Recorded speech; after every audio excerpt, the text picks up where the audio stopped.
Good evening and welcome to this evening's class, which is the Kabbalah of Shabbos Part 2. We're going to start this evening with a pasuk in Yeshaya, chapter 58, verse 13. Yeshaya, the prophet, says, Im toshiv mishabas raglecha, if you restrain your foot because it's Shabbos, asois chafotzecha b'yom kodshi, refrain from accomplishing your own needs on my holy day, v'korosa la Shabbos oineg, if you proclaim Shabbos a delight, likdosh Hashem mechubad, and the holy day of Shabbos honored, and honor it by not engaging in your own affairs, from seeking your own needs or discussing the forbidden, then tisanag al Hashem. Then you will delight in Hashem. And the Alter Rebbe in Shulchan Aruch, Siman Reish Mem Beis in Hilchos Shabbos, says the following: Shnei devarim nisparshu b'Shabbos al yidei hanavim. The prophets said that there are two things about Shabbos which are proclaimed by the prophet Yeshaya, v'heim kavod v'oineg, and they are the honor of Shabbos and the delight of Shabbos. Shenemar, as it says, v'korasa la Shabbos oineg, Likdash Hashem mechubad, that you should call for Shabbos a delight. Ve'ikron min Torah, the principle is actually from the Torah, Shahar Shabbosu b'chlal mikroi kodesh, because Shabbos is included in those days which are called days which call for holiness. Shenemar, as it says, of Hayom HaShvi Shabbat Shabbosa mikro kodesh, that the seventh day should be a Shabbos which calls for holiness. Mikra kodesh pirshu chachamim. What does it mean, a mikra kodesh? So the chachamim explains that it means lekadshoy ulachabdoi b'ksus nikia, to sanctify it and honor it with clean clothing, ula'angoi ba'oineg achila u'shasiyah, and to delight in it with food and drink. V'yesha Alter Rebbe says, others say shemikra kodesh hu lekadshoy b'isur asiyas malacha, that when it says mikra kodesh is the day that calls forth holiness, it means a day which is prohibited to do work on that day. Aval hakoved b'Shabbos v'Yom Tov v'oineg b'Shabbos heim divrei sofrim. But the honor of Shabbos and Yom Tov and the oineg of Shabbos is only rabbinic. However, says the Alter Rebbe, a person needs to be careful about that because the words of the rabbis are even more stringent than those of Torah. And then he says, V'chol ha'ma'anegas ha'Shabbos. Somebody who brings delight to Shabbos, schorei mefurish b'Kabbalah, his reward is clearly mentioned over here in the pasuk in Yeshaya, Oz tisanig al Hashem, that then he will delight in Hashem. Ubedivrei Razal, and the words of our sages, who say, Shemoichlin lo al kol aveinosav, that if a person delights in Shabbos, he's forgiven for all his sins, v'nitzol midino shel Gehinnom, and is saved from the judgment of Gehenna. Says the Alter Rebbe in Sif Beis, Bamem angoy, how do you delight in Shabbos? In the days of the Gemara, they used to delight in Shabbos by eating large fish. Because in those days, that was a delicacy. Each place according to its custom, should eat foods and drink drinks which for them are considered delight. So what we see over here is that there is a mitzvah to experience oineg, delight, on Shabbos. The question is, when the Torah speaks about Yom Tov, it mentions the concept of simcha, joy. V'samachta b'chagecha, you should rejoice in your festivals. Here, when we're talking about Shabbos, it associates Shabbos with oineg, with delight. Why is Shabbos associated with oineg and Yom Tov with simcha? Furthermore, it says in the verse in Yeshaya, "V'korasa la Shabbos oineg," and you call for Shabbos oineg.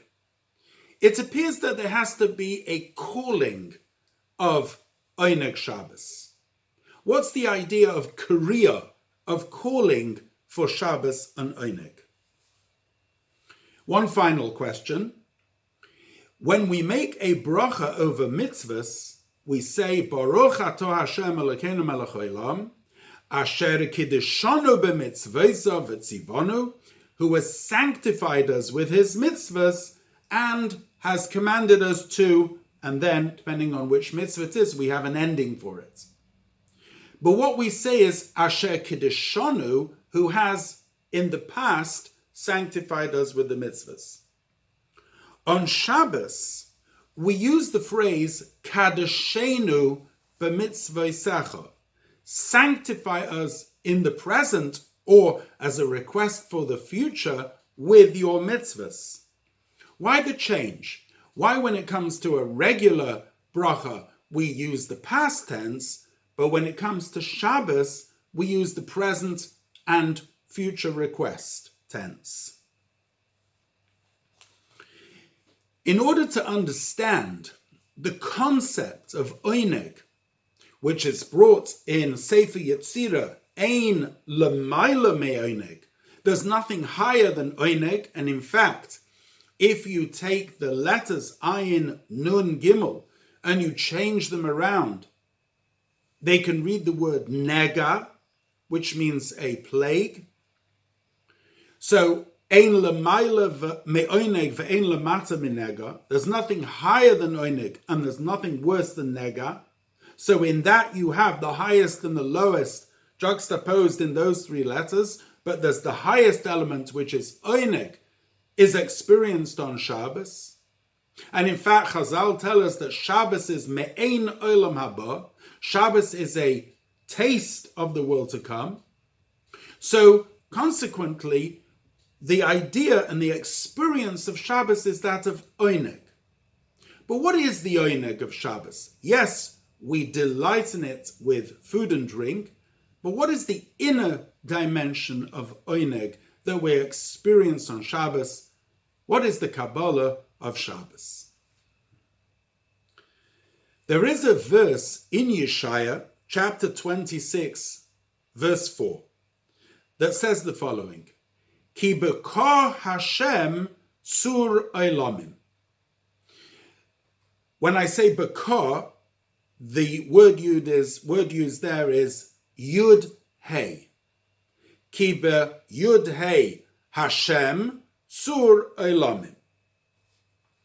The Gemara in Menachos, Daf Chof Tes Amud Beis, says the following.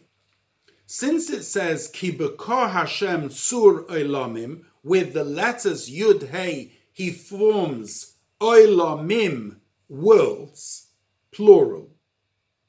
Says the Gemara, with the letter Yud, Hashem created the world to come, Olam Haba, and with the letter Hey, Hashem created Olam Hazeh.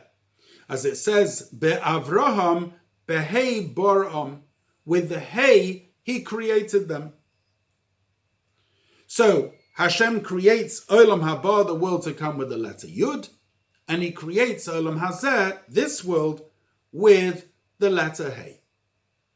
What does that mean? After all, these are letters and single letters. How is it possible that the entire world to come is just created with a single letter Yud, and all the multiplicity and multifariousness of this world is created with a single letter Hey? What does that mean? The Mishnah in Pirkei Avos says the following. Ba'asara ma'amores nivra ha'olam. The world was created with 10 utterances. In Genesis, it says 10 times, and God said, although the first, Bereshis, is also considered one of the 10 utterances. The root of the 10 utterances is in the 10 Sephiros. As it says in Tikkunei Zohar, it says that Antu da'apikas asar tikkunin la'anhaga bohen almin. You are the one that has brought out 10 garments to conduct the worlds with those garments.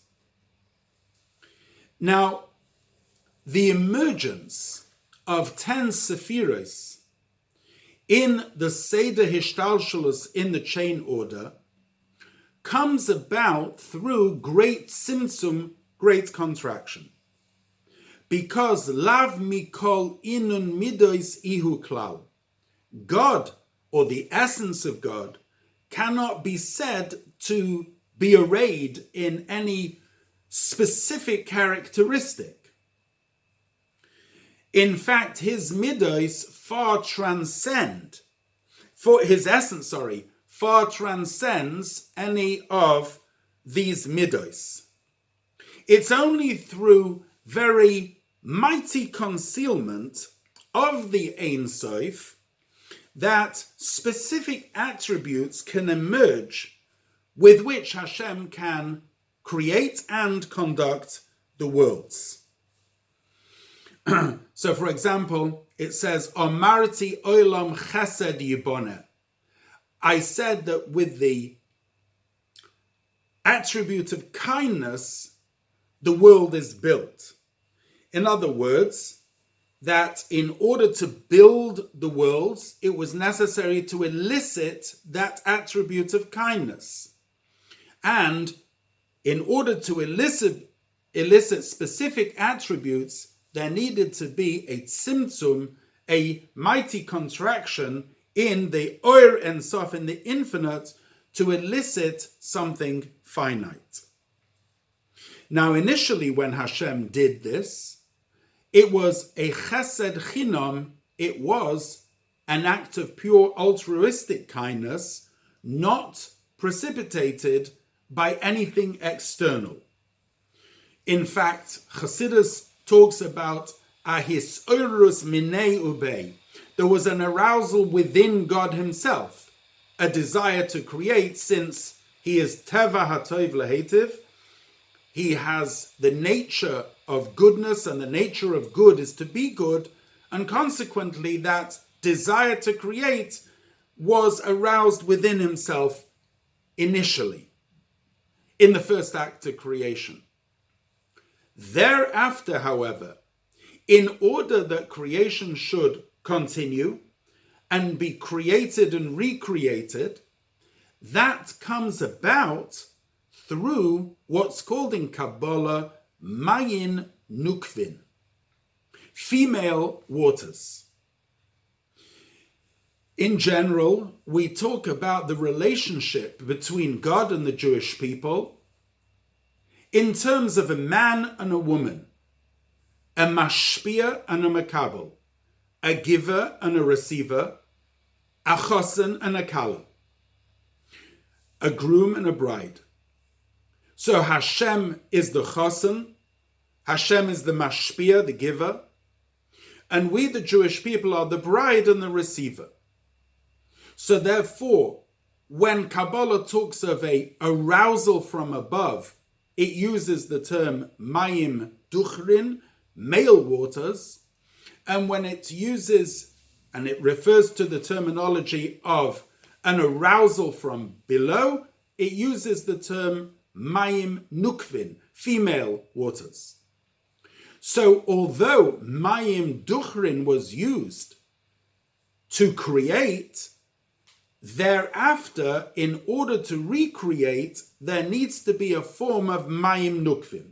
There needs to be an arousal from below. And that, as we shall soon see, comes from our Torah and mitzvahs.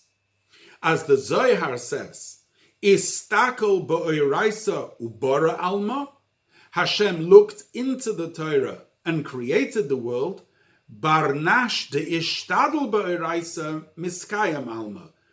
But a human being who engages in Torah study keeps the world going. Now, in Tehillim, chapter 36, verse 10, it's written there, Ki imcha mekor chayim. With you is the source of life. Now, Hashem is the source of all life. So what does it mean? Imcha, with you, is the source of all life.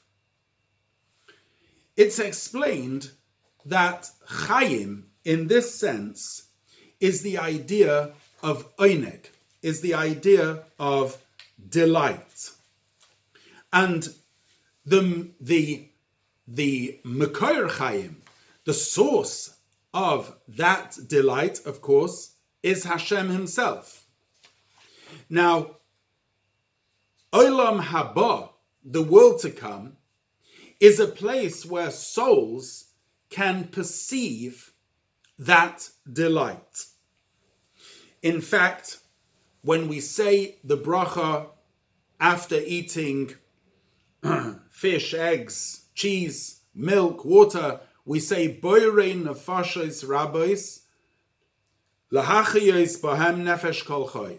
Lahachayos means to give life.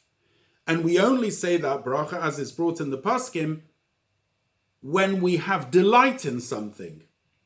So delight and life is quite synonymous. So when we're talking about mekor chayim, the very source of life, it's actually the source also of great pleasure. And how do souls in the Garden of Eden, in Olam Haba, in the world to come, experience that delight? That is through perception.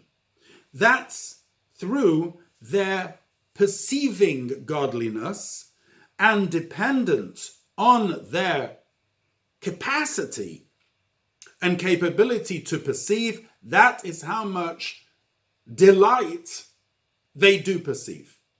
Chazal express this in the language that tzadikim yoshvim ve'itreseim b'roshehem, that in Olam Haba ein bo achila u'shasiya, there is no eating and drinking, but tzadikim sit with their crowns on their head, v'nehenim miziv hashechina, and they get pleasure or benefit from the ray of the Shekhinah.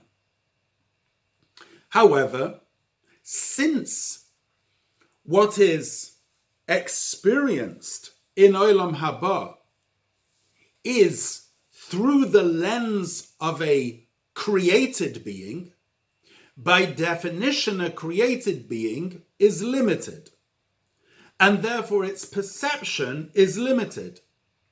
And consequently, the level of oineg, the level of pleasure which it can perceive, is also a limited level of oineg. Let me explain. In the Mishnah, at the end of Masechta Uktzin, it says that Osid HaKadosh Baruch Hu lahanchil l'chol tzadik v'tzadik shai olamas, that Hashem will give as an inheritance to each righteous person 310 worlds. Shenemar, as it says, lahanchil oy havai yesh. It says in a pasuk in Mishlei that Hashem will give as an inheritance to those who love Him yesh. What does yesh mean? Yesh, numerically, Yud is 10 and Shin is 300. So a person gets 310 worlds as their rewards for this world. The Rambam in his Pirush HaMishnayos and also the Bartanura explain that the pleasure of Olam Haba is 310 times greater than any worldly pleasure. And consequently, that's the yesh. However, Chassidus explains that the word yesh implies a created being. It's the idea of something which is separate from godliness, which perceives godliness. And since it has yeshus, which means a feeling of self, that means it has parameters, and therefore by definition, its perception of the divine and experience of the Tainug is limited. Which is why Chazal say, Kol tzadik v'tzadik nichve mechupaso shel chaveroi. Each tzaddik in Olam Haba is singed by the canopy of his friend. So for example, in Olam Haba, in the world to come, let's say one person did 1,000 mitzvahs, and the other person did 1,001 mitzvahs. So in this world, it doesn't seem as something so big, a difference. However, in Olam Haba, it makes a massive difference. The person with one more mitzvah will have a huge amount more revelation, and since we're talking about infinite levels, each one will be singed. That's what it means, singed, be jealous of what the other one receives. So from that phrase itself, we can see that there are forms of limitations in perception. Now, all of that oineg, that pleasure, that delight in Olam Haba, is therefore a limited form of oineg. We can therefore delineate two forms of oineg, two forms of delight. One, let's call the atzmus oineg ha'elyon, the very essence of oineg, which transcends the worlds. And then we have what we will call the gilui of the oineg, the revelation of a ray of that oineg, and that will be to each person according to their capacity in Olam Haba. Now, since that oineg comes down in a contracted form, we now can return to the Gemara in Menachos that says that Olam Haba is created with the letter Yud. What does that mean? That means the entire experience of Olam Haba and all its various levels of oineg is created by a letter Yud, in the sense that Hashem contracts the very essential Tainug into a limited form of Tainug, which is encapsulated in the letter Yud. It's like a dot, a quintessential point, which captures a limited form of Tainug. That is what it means that with Yud is created Olam Haba. So although the Tainug is huge, and although, as it says in Pirkei Avos, Yofa sha'achas, better 1 hour of koiras ruach, of pleasure in the world to come, than all the pleasures of this world. So if we were to sum total every single pleasure of this world, it would not even equal an hour of the pleasure in the world to come. Nevertheless, all the sum total of the pleasure in the world to come is created only by the letter Yud, which means it's a very contracted and condensed form of Oineg itself, even that of Olam Haba. In contrast, Olam Hazeh, this world, is created with a Hey. The letter Hey expands the dot, both in breadth and in length. And this Hey and the 3 lines of the Hey represent the 3 worlds of Bria, Yetzira, and Asiya. So in fact, we could correlate the Yud with Atzilus and the 3 lines of the Hey with Bria, Yetzira, and Asiya, or we could use the terms that the Yud represents the Alma de Iskasia, the hidden worlds, whereas the Hey represents the Alma de Iskalia, the revealed worlds. But to make it simple, the letter Hey represents the diffusion and the extension, the hispashtus, of the Yud in Olam Hazeh, so that a person, it's called Olam Hazeh because a person can point to and identify some form of limited description. Now,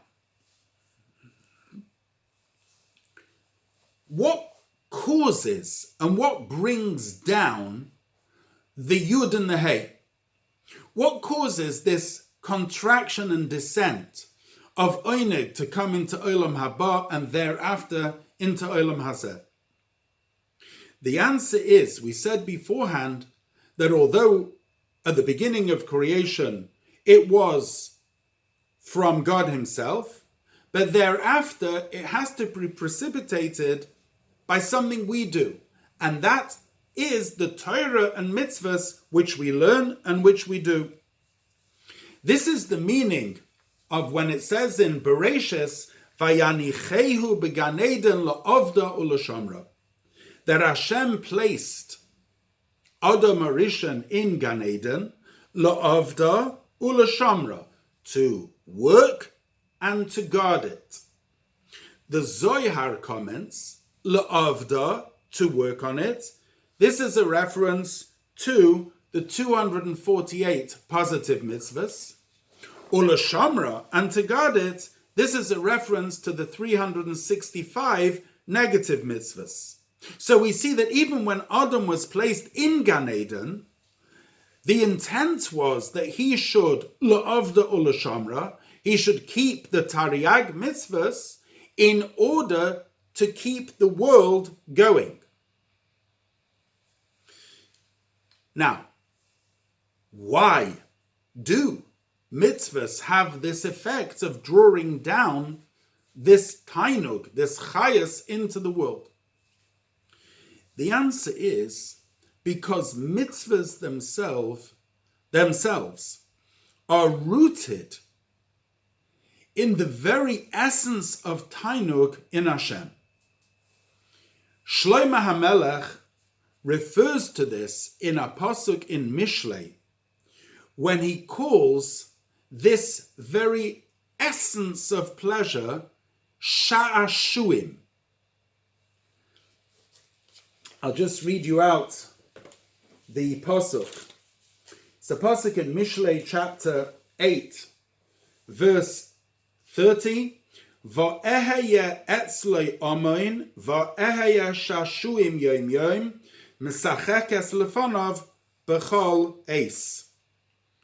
It says, I was then his nursling, I was then his delight every day, playing before him at all times. Playing in the inhabited areas of his earth, my delights are with the sons of man. So, shashuim is a reference to the concept of delight. There's something called the shashuei hamelach ba'atzmusai, the delight that the king has within himself, in his very essence.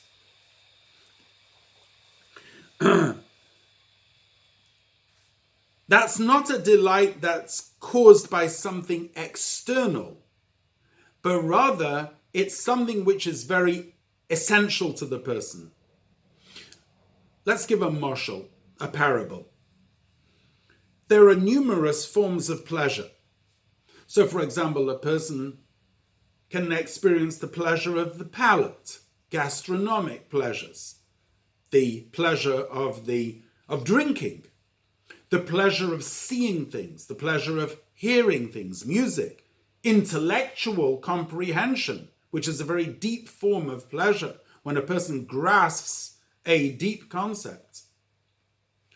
However, all those forms of tainug are dwarfed by the pleasure a person has when they have nachas, when they have joy, for example, let's say from their children.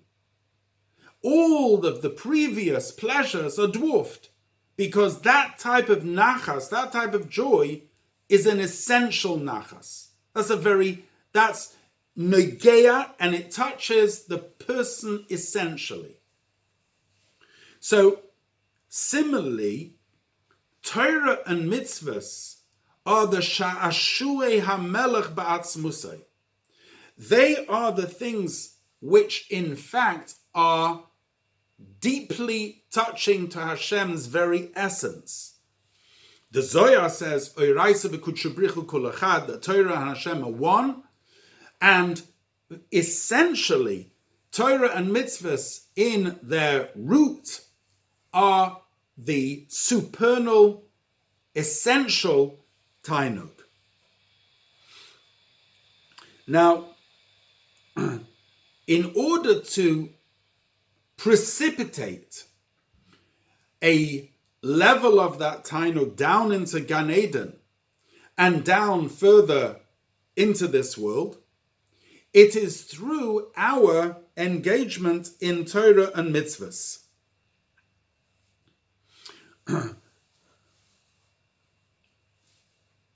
Let's take Torah learning, for example. Torah learning, as it says in Pirkei Avos, in the 6th chapter, should be learned lishma. What does it mean, Torah lishma? For the sake of Torah. So usually we understand it to mean that a person should only engage in Torah learning not for anything that they may gain out of it. So certainly not for personal gain. So for example, that a person should get honor or fame or use it to gain a certain position. That's certainly not. Rather, a person's intent should be to connect to Hashem when they're learning Torah. Because since Torah is Hashem's wisdom, and the greatest form of connection that a person can have, as the Alter Rebbe explains in Tanya chapter 5, is when a person's mind grasps Hashem's wisdom. So therefore, when a person learns Torah Lishma, it means they're learning Torah in order to become connected to Hashem. That's how we simply learn Torah Lishma. However, one may learn something deeper based on what we've said. Torah, in its essential form, is Hashem's sha'ashuim. It's Hashem's essential delight. As it comes down to this world, as it cascades down like water cascades in a waterfall, and it becomes clothed within material matters, then the original delight in Torah is somewhat faded. It's opaqued because of the material clothing of the Torah. In fact, Rabbi Menachem Azariah of Fano in his Sefer Asara Mamoris in Maimah Chikur Adina explains that really Torah medaberes ba'alyonim u'meramezes b'tachtonim. Torah really speaks in the higher worlds, but just alludes to what's going on down in the lower worlds. But really, the way you should learn Torah is as it's in the highest of the worlds. So when we learn Torah down here, sometimes we miss, if you want, the fact that this is the shashuim of Hashem. Learning Torah Lishma means that we inject, permeate the Torah that we're learning with what Torah is, which is, this is the greatest delight of Hashem. In other words, we connect Torah as it is that we are learning with what it is essentially.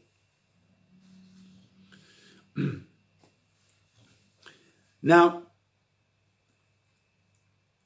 when a person does a mitzvah, what happens is, as we said beforehand, since mitzvahs are the very essence of this tainug, of this pleasure of Hashem, this causes that there should be this bringing down of that essential tainug down into Olam Haba, and it comes further down into this world.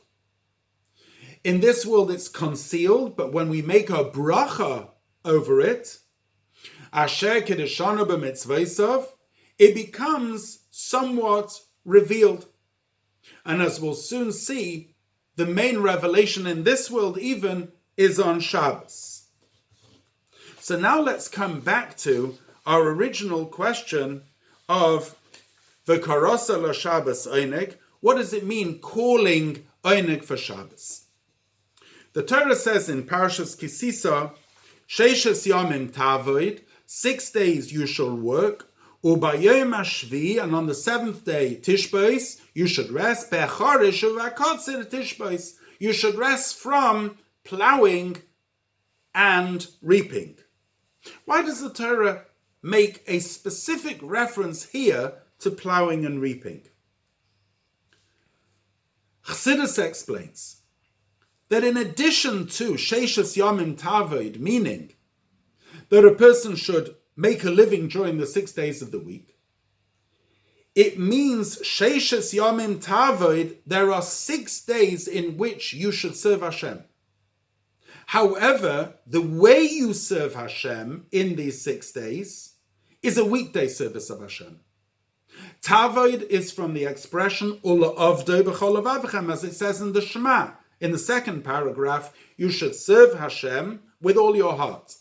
So there's an avodah, there's a service of Hashem, which is a weekday service, and there's a service of Hashem, which is a Shabbos service. Now, during the week, we engage in the construction of the Mishkan, with the 39 categories of work which we mentioned last week. Those 39 categories of melacha are prohibited on Shabbos. So, for example, let's take the idea of zuriya, planting. When a person plants something, let's say you plant a wheat germ, why do you plant a wheat germ? So that there should grow a wheat stalk. But on that stalk, there are many more germs than the original wheat germ which you planted in the ground.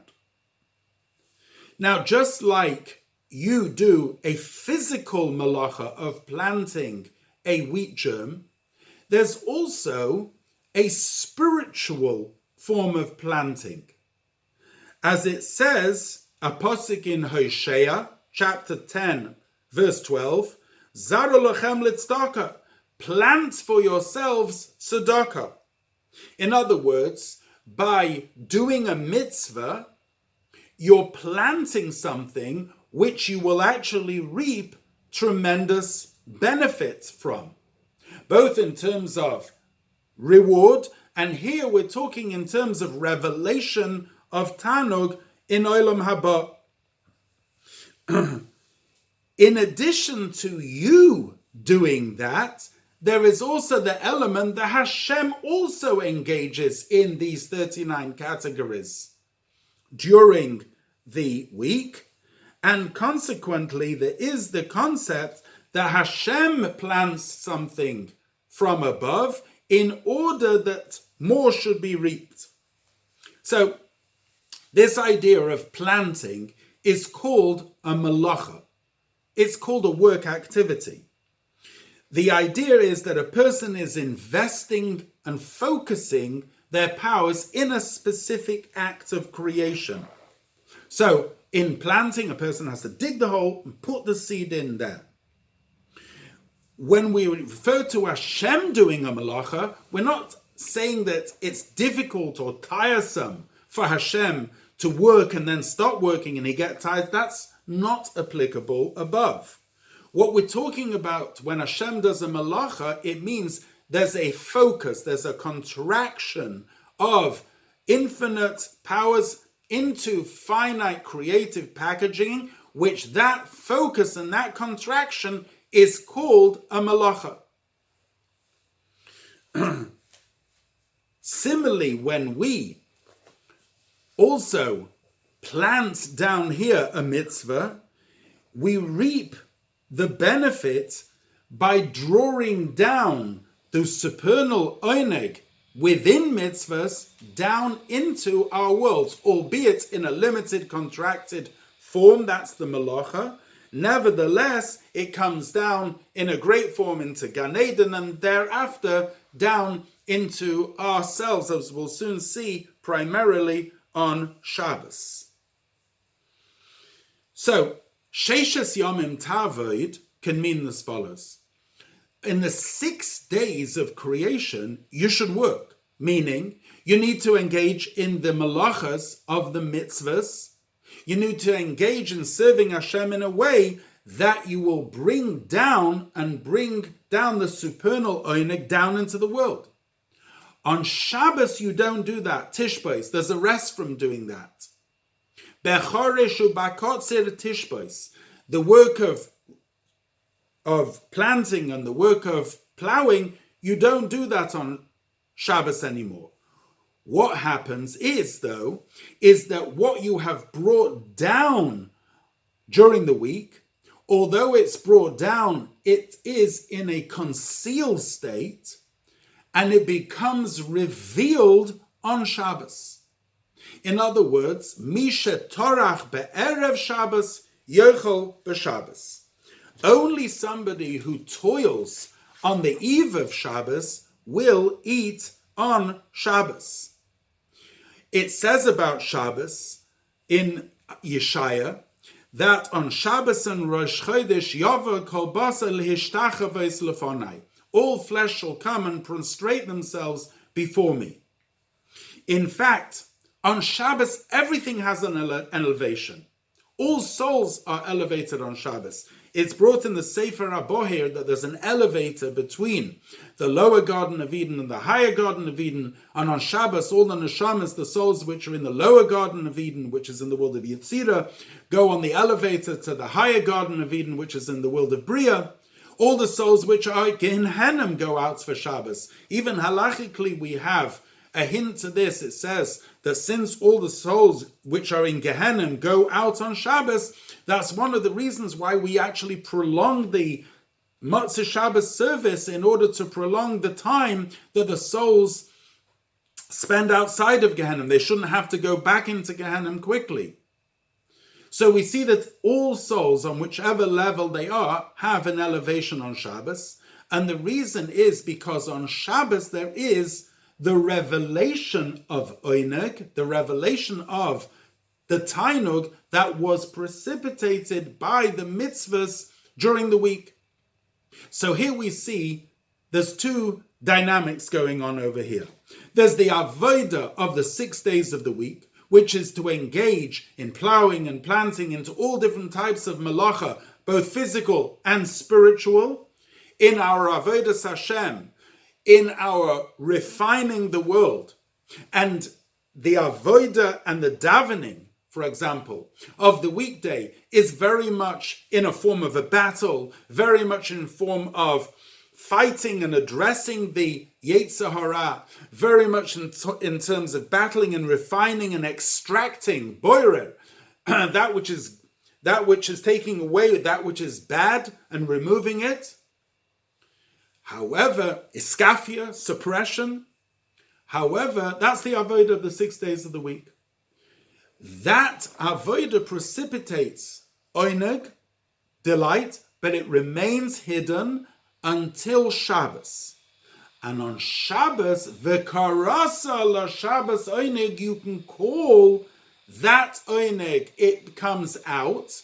And the avodah of Shabbos, therefore, is not through doing any malacha, not through doing any of those activities, but rather simply basking in the tainug that has been worked and precipitated during the week, but becomes revealed on Shabbos. Which is why Shabbos is called Me'ein Olam Haba, a glimpse of the world to come, because just like in Olam Haba, a person experiences in a revealed way that tainug, similarly on Shabbos a person experiences this.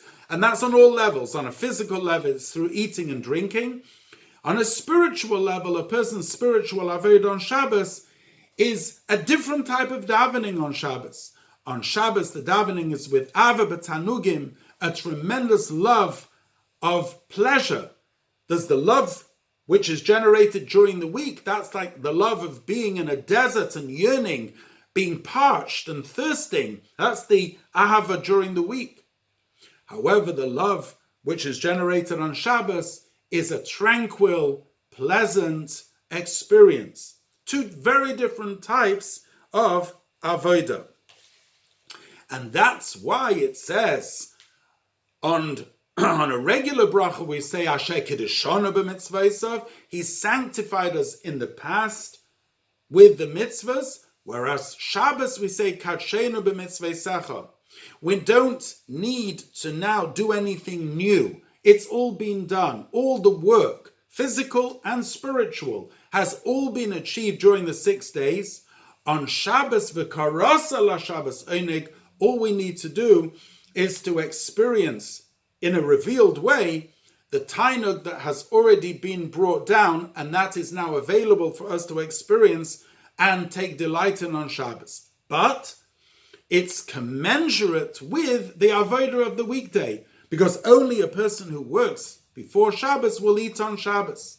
So therefore, really, spiritually on Shabbos, we are reaping the benefits of all the work of the 6 days of the week, all of which has an elevation, an aliyah on Shabbos, in the sense that we can experience Oz Tisaneg al Hashem, the delight that Hashem reveals on Shabbos in our souls, and that is experienced by us in our davening with a tremendous love and yearning for Hashem. And of course, the cycle starts again after Shabbos, because however great a person's experience has been, the cycle of the 6 days and then the 7th day starts again.